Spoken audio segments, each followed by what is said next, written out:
De retour dans l'Africa Newsroom, Émile Boyogeno, sociologue et historien, Adam Azeizi, consultant en stratégie dans le secteur financier, Francis Mouketo, politologue, nous accompagne depuis le début de cette émission. Tout de suite, le grand angle.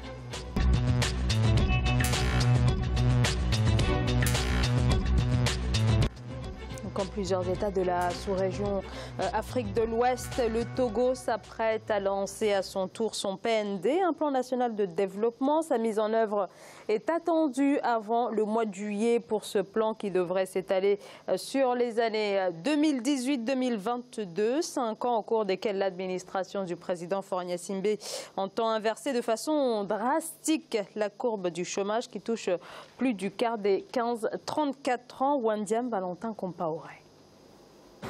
Créer 100 000 emplois à l'horizon 2022, c'est l'objectif que s'est fixé le gouvernement togolais à travers le plan national de développement 2018-2022 en cours de finalisation.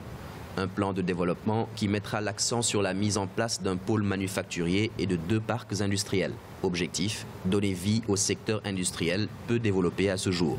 En réalité, nous devons d'abord structurer notre agriculture. Nous avons, je crois, un certain nombre de produits agricoles qui font l'objet de transformation sur le plan traditionnel, qui en principe devraient faire l'objet d'industrialisation. Il faut d'abord que nous produisions sur le plan agricole pour nous-mêmes et que nous adressons ces produits agricoles à une industrie de transformation pour nous-mêmes.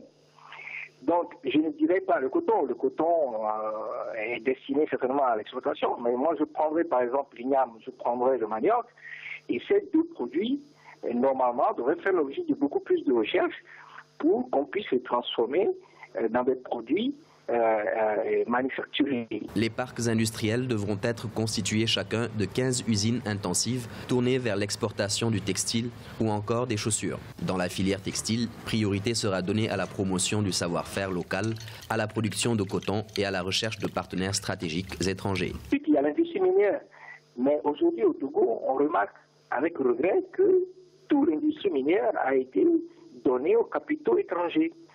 Donc je ne vois pas comment vous allez pouvoir imposer à une multinationale qui vient exploiter votre minerai que cette multinationale puisse transformer ce minerai sur place dans un produit quelconque, à partir du moment où vous ne maîtrisez plus la politique de développement de cette multinationale. Donc, le Togo doit d'abord changer de business model dans le secteur minier en reprenant partiellement la maîtrise sur son secteur minier et en décidant, par exemple, d'adosser à l'industrie du phosphate la production d'engrais. Ce projet ambitieux devrait attirer des investissements directs étrangers de l'ordre de 1 000 milliards de francs CFA sur la période 2018-2022. L'amélioration en cours du climat des affaires devrait rassurer les investisseurs étrangers. Pour ce faire, il est prévu le déploiement d'une stratégie axée sur le développement de chaînes de valeur complètes des filières clés de l'agro-industrie. À terme, le gouvernement envisage réaliser une croissance annuelle moyenne du secteur industriel et manufacturier de l'ordre de 10% par année, portée par de nouvelles filières. Adam Azeizi, est-ce que vous jugez ce plan national de développement qui devrait sans doute être mis en place d'ici le mois de juillet, est-ce que vous le jugez suffisamment ambitieux pour éviter justement qu'il ne connaisse le même sort que le SCAPE, à savoir la stratégie de croissance accélérée de la promotion qui couvrait les années 2013-2017 mais qui n'a pas eu beaucoup de résultats positifs? Le SCAP le dernier plan stratégique qui s'est terminé en 2017 n'a pas atteint l'ensemble des objectifs que s'était fixé le gouvernement togolais, mais a ouvert la porte vers de nouvelles ambitions sur lesquelles essaie de travailler ce nouveau plan. Il faut dire que le Togo a quand même des atouts incroyables pour pouvoir être un hub régional en UEMOA. Son positionnement en tant au niveau de la région et comment dire, le fait qu'il dispose par exemple du seul port en eau profonde de la région peut en faire un hub logistique et attirer des investisseurs. Donc le plan vise à développer l'industrie. qui est un peu le point faible du Togo, qui est un pays qui est fortement dépendant de l'agriculture, qui représente à peu près 30% du produit brut du Togo, donc, et qui est, sans se tromper, peut-être victime de tout ce qui est météorologie, etc., qui peut conduire à des fluctuations dans les perspectives de croissance économique, avec une dépendance par rapport à des aléas qui ne sont pas maîtrisables. Donc le gouvernement aujourd'hui, qu'est-ce qu'ils essaient de faire? Donc ils essaient de développer l'industrie, investir dans des zones où pourront s'installer des investisseurs étrangers dans le textile, par exemple des entreprises chinoises qui pourront développer sur place des produits textiles ou intégrer la transformation d'autres produits tels que le phosphate, par exemple, en interne. C'est ambitieux. C'est ambitieux, mais c'est le chemin vers lequel doit aller le Togo aujourd'hui. La question est-ce que le Togo va mettre en place tous les éléments pour faire en sorte que les investisseurs ne viennent pas utiliser le Togo uniquement comme un point de distribution, mais vraiment intégrer l'industrie en faisant contribuer les Togolais dans ce schéma? C'est la question qui se pose. Et les points qui sont listés dans le plan sont tout à fait objectifs et très pertinents. La question est, il faut combler les autres éléments, les points faibles du Togo aujourd'hui sur le plan du développement humain, sur le plan du climat des affaires, etc., pour pouvoir faire en sorte que ce plan réussisse. Et c'est ça l'effort, c'est là où devra se focaliser le gouvernement togolais dans les années à venir. Francis Mouketo. Écoutez, le Togo s'est embourbé dans des querelles politiques, puisque malheureusement ces querelles politiques ne peuvent pas favoriser un climat des affaires, une économie prospère. C'est vrai que le Togo n'a ni or, ni pétrole, ni richesse du sous-sol. Le Togo s'appuie... Le Togo s'appuie sur son agriculture et puis un petit peu vers le secteur tertiaire, puisque, comme a dit mon collègue, c'est le seul pays où effectivement il y a un port qui est moderne. D'ailleurs,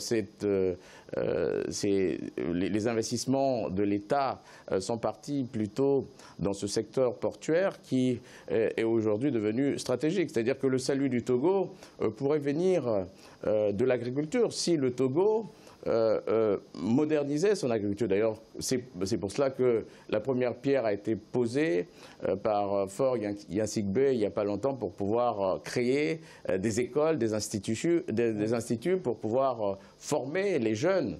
Et puis les fermes qui peuvent aller se moderniser pour pouvoir servir ce secteur comme un secteur porteur, puisque c'est quand même un secteur qui apporte 1,4 points de PIB. Alors, ce qui est important de noter sur l'économie togolaise, avec une croissance un peu stable, qui va peut-être en 2018 ou 2019 aller vers 5,3%. L'endettement du Togo est quand même maîtrisé, rejoint quand même les critères de convergence. Il est au-dessus des critères fixés par la zone UEMOA et ça reste aussi un des points faibles de 73%. Alors que le seuil fixé par l'UEMOA est 70%. Oui, donc, mais il y a des pays comme le Congo qui explose, qui est à 120% du PIB. Donc le Togo peut être quand même un bon élève. Comme il y a d'autres bons modèles dans la région UEMOA. C'est une autre région. Sachant que, voilà, il faut se comparer. Mais oui, moi je dis, je pointe du doigt, c'est quand même le côté politique qui est un peu celui qui blesse un peu le Togo. Mais il y a eu un point du FMI en janvier 2017 qui montrait bien que le Togo était quand même un bon élève. Moi, je rappelle juste sur les indicateurs macroéconomiques, vous avez quand même j'ai dit une croissance qui est projetée pour à 5,3%, qui n'est pas le cas dans d'autres pays. Donc le Togo qui se maintient quand même, donc plus 5% de croissance par an depuis 2013, mais quand même, c'est une croissance finalement, mais sans emploi, il faut bien le dire aussi. De quelle croissance parle-t-on? Une croissance qui crée le chômage? Une croissance qui crée la pauvreté? De quelle croissance parle-t-on? 5% de quoi? Est-ce qu'il y a 5% de pouvoir d'achat en plus pour les citoyens? Est-ce qu'il y a 5% d'individus mieux formés? Est-ce qu'il y a 5% de centres de santé en plus? Non. Soyons sérieux 2 secondes. Et je suis un peu étonné par la complaisance ou du moins l'angélisme de ces deux messieurs. Bon, ceci dit, ceci dit, n'ont fait que donner quelques indicateurs. Oui, voilà, tout à fait, qui sont, à mon avis, loin d'être le décalque parfait de la réalité. Alors, premier point, ce PND est intéressant, si vous permettez.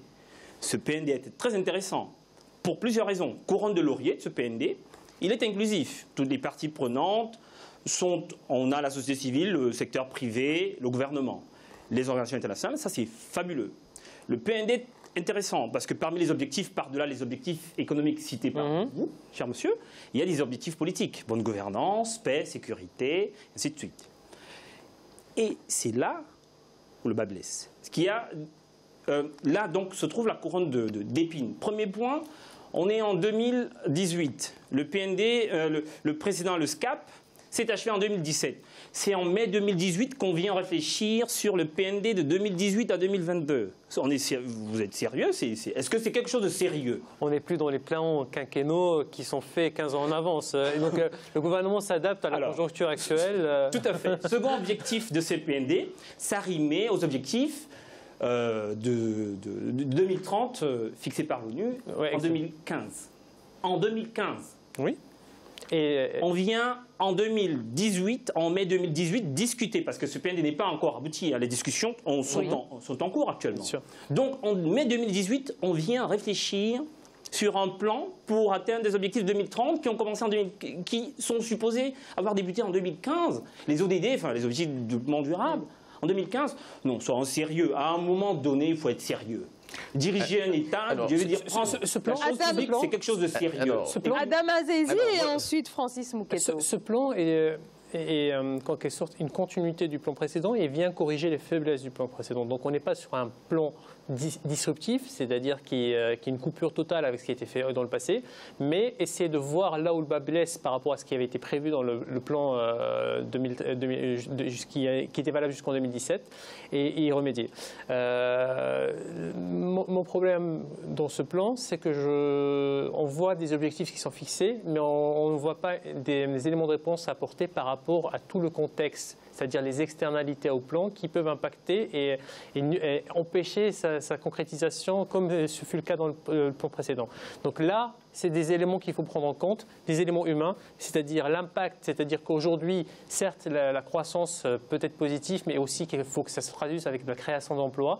Donc le nombre d'emplois nets qui seront potentiellement ciblés pour ce plan, pour réduire le chômage, ce sont des éléments sur lesquels il faudrait approfondir et trouver des éléments de réponse. Et c'est là où ce sont des éléments faibles au niveau de ce plan. Mais vous parlez comme si le plan était abouti. Il est en discussion.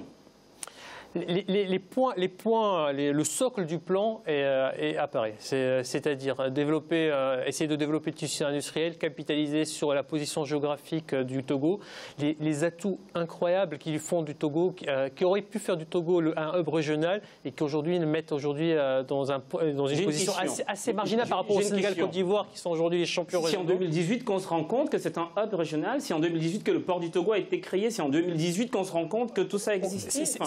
Francis Mouketo. Alors, moi, je vais juste dire à mes co-débatteurs que c'est une problématique africaine, finalement, quand on voit le cas du Togo. Moi, je n'ai pas donné un blanc-seing à Faure Gnassingbé. Là, je vous rejoins pour vous dire qu'il y a un Togolais sur 2 qui n'a pas l'eau potable et qui n'a pas l'électricité. Donc, on voit bien qu'il y a 55% de la population togolaise qui vit en dessous dessous du seuil de pauvreté. Vous avez un médecin pour 14 000 Togolais. Vous avez l'indice de développement humain qui classe ce pays 162 sur 188 pays. Et puis, voyez-vous que les élections de 2018, qui pointent à l'horizon les élections locales, vont encore fragiliser cet élan. C'est-à-dire qu'on puisse parler de plan de développement, oui, mais avec ce fond de querelle politique, comme ce fut le cas au Gabon, ça ne peut pas régler le climat des affaires. Et ça ne peut pas régler, ça ne peut pas remonter cette économie que le Togo espère. Alors c'est justement la question que j'allais vous poser.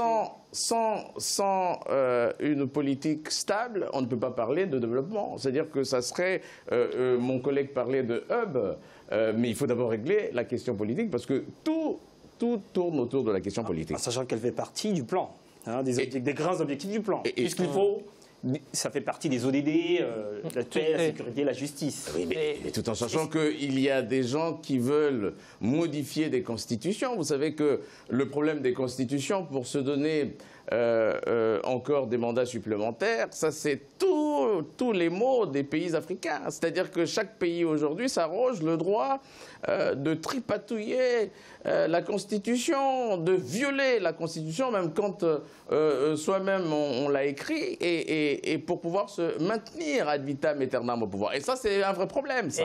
En 2 secondes, Adam Azé. En 2 secondes. Et ce qui suscite notre échange aujourd'hui, c'est que c'est un pays qui dispose d'atouts assez impressionnants, d'un système financier, puisque c'est actuellement le hub de la plus grande banque africaine. C'est le siège d'Ecobank, et depuis le Lomé, sont pilotées les activités de la banque. Donc il dispose d'un ensemble d'atouts, mais certains points aujourd'hui doivent être un peu plus,